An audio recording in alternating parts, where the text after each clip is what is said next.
Hello there, I'm Ellie Gladwell, head mentor of Team Cold Logic, and today we'll be doing a workshop on social media tips and tricks.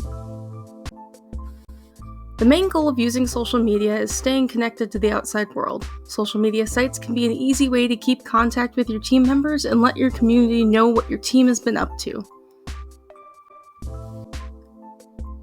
So why use social media? Brand awareness is a buzzword referring to whether or not people recognize your group's name and logo. This can be especially important when recruiting team members and looking for sponsorship. You want people to know and remember who you are and what your team is about. Social media can also be a powerful way to grow your network, to meet and connect with people outside of your organization with different resources and knowledge banks.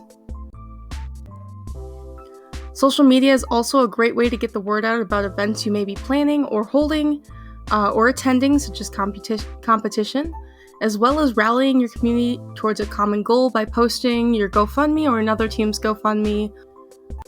Linking to your website from your social media accounts can also increase your website traffic and make it easier for people to find and get in contact with your team.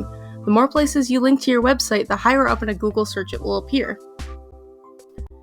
It's important to note that social media can and often will be people's first impression of your team. You want to make a good impression by having an inviting and engaging presence online. So here are some tips for using social media. Facebook is oftentimes a great way to reach parents as well as extended family members. Sites like Instagram and TikTok are often better for reaching a younger audience. It's important to know your audience and use social media platforms that work best for you. Sometimes that may just be what social media platform you're most comfortable using.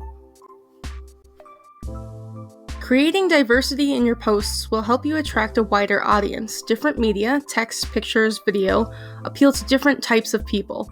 Try participating in internet trends such as Throwback Thursdays or Senior Spotlights.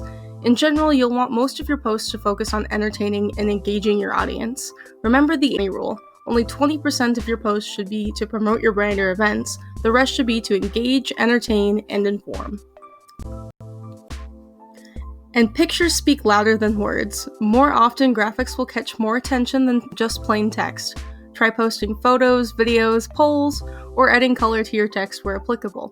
Emojis can also help your post catch someone's eye.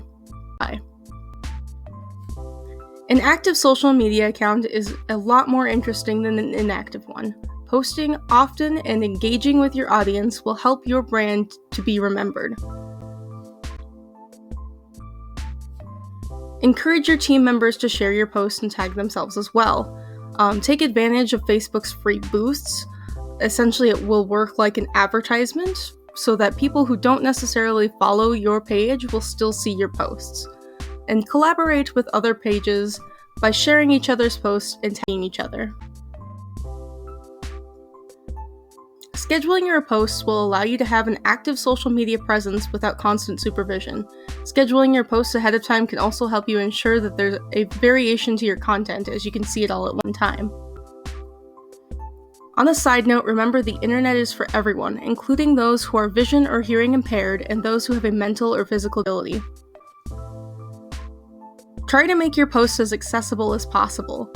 When posting an image, make sure there is a description of the image, or if the image contains text, make sure your post includes that text for those who may not be able to see the image. Also, if your image includes text, make sure that the text and the background have enough variation between the two that you can easily read it. If you're posting audio or video, try to make sure that audio or video has captions or subtitles. If your video or GIF contains a lot of flashing lights or quick graphic changes of any kind, try to put some kind of warning that it may trigger epilepsy. Thank you for joining us today. I hope you learned a little bit more about social media management, and we'll talk to you again next week for another workshop.